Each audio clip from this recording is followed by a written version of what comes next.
Hey guys, today we're going to talk about thesis statements. I know that thesis statements are often one of the hardest parts of writing an essay. I know that for myself, and no doubt you're figuring that out as you go as well. I hope that this presentation can help make thesis statement creation a little bit easier for you. I will walk you through the step-by-step process of what I do to create a thesis statement, and I also want to provide some context for you guys for the profile um, assignment that you guys had this week, where you were supposed to write kind of your first thesis statement. So here we go. All right, so first of all, what is a thesis statement? So a thesis statement explains the central point of your paper. You can think of it as a roadmap. It helps your reader orient themselves on exactly what your paper is going to be about and sometimes even how it will be organized. Below, I just have an example of what a thesis statement can look like. Generally, a thesis statement will include a topic. For you guys, that will be the specific local business that you've chosen or organization. It'll have a position, and we'll get in a little bit more to that. And then it'll have a reason. And that is a huge part of the profile assignment that you guys have. So a good thesis statement generally is certain things. So first of all, it is arguable. It's really uninteresting to read a paper where someone is writing something that you couldn't find a different side to take on it, if that makes sense. So it can be something as easy as like cats are the best animals because they clean themselves. Like that is an arguable thesis statement.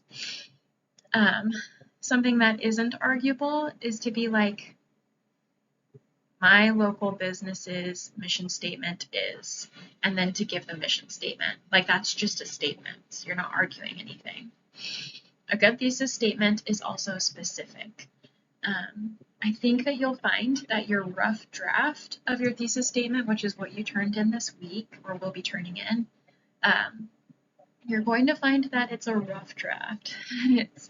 It's probably not super specific at this point. You haven't done a whole ton of research yet about your profile, and that's okay. Like it's going to evolve over time, and that skips to my last bullet point. But yeah, also good thesis statements are supportable.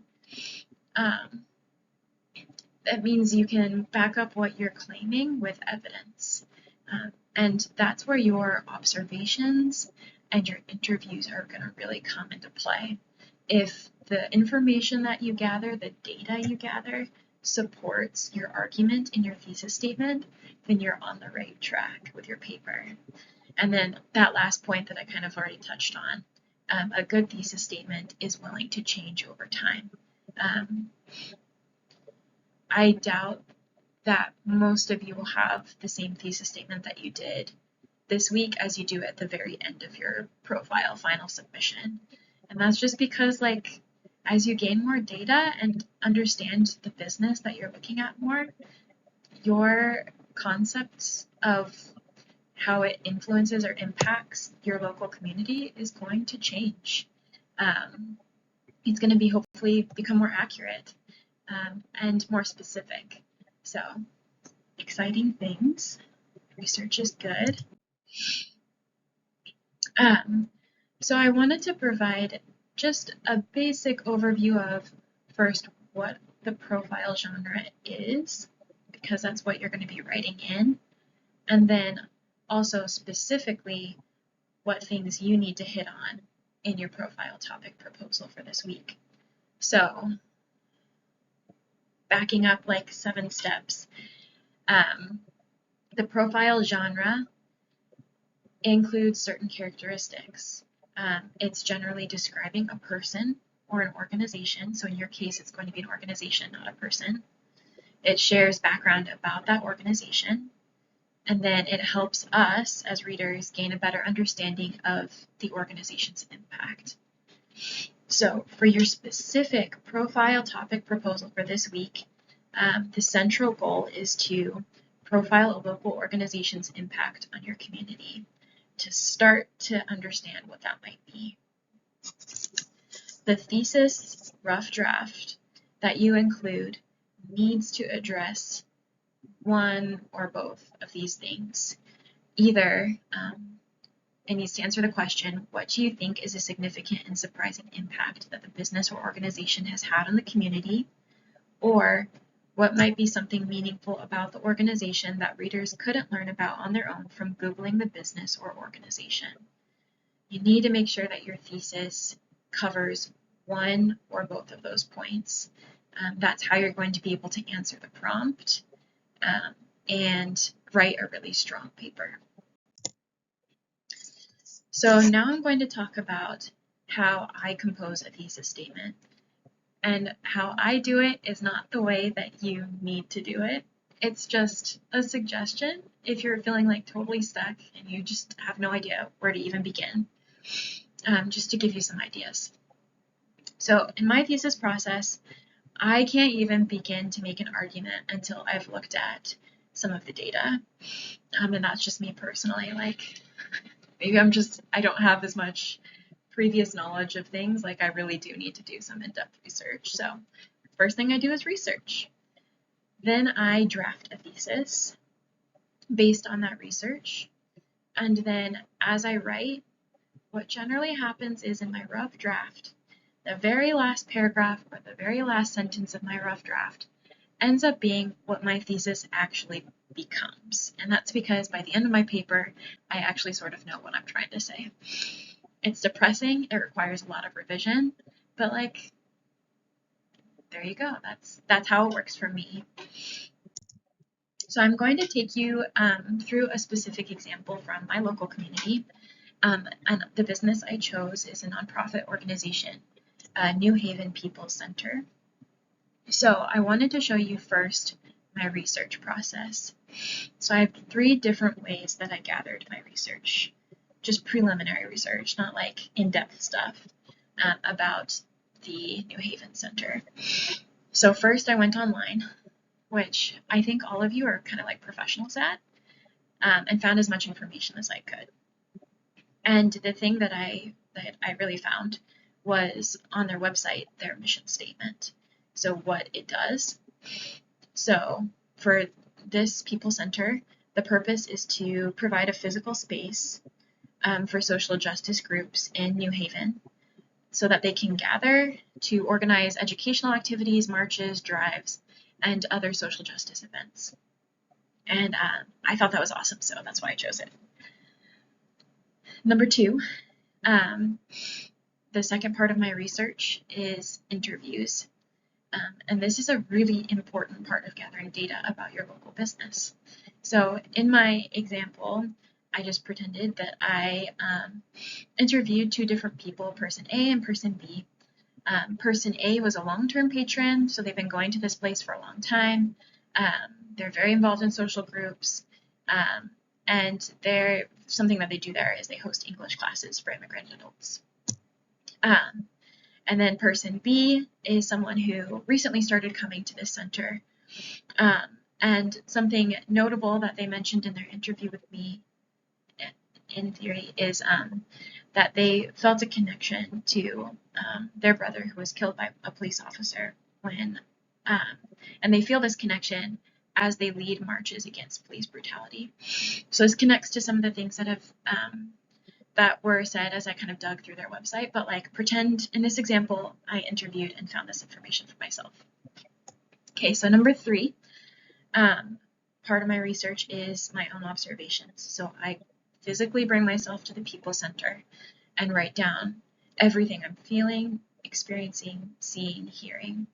And these are some of the basic preliminary things I gather. First, that there's a diverse range of patrons, but they're all kind of united under a common cause.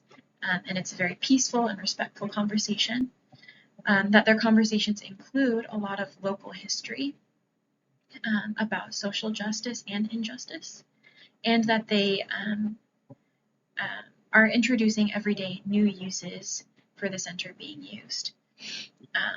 So as you younger people, introduce new ways, like through technology, through marches, whatever it may be, to promote social activism, that changes the approach that the center takes.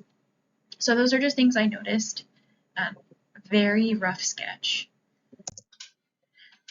So now I'm going to look at the research that I just conducted, and I'm going to try and find connections, common patterns, common themes, common ideas, and I'm going to see if any of those common themes or ideas answer those two questions that are guiding my thesis statement. So those questions again were, what is the significant or surprising impact on the local community? Or what is meaningful about the organization that you can't learn on your own?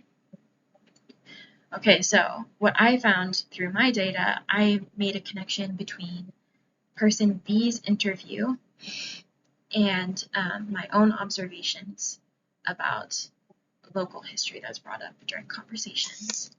And the red bullet point right here is just like a very rough me writing down my thoughts about the connection between these two ideas. So I noticed that both of them are about connecting to past victims.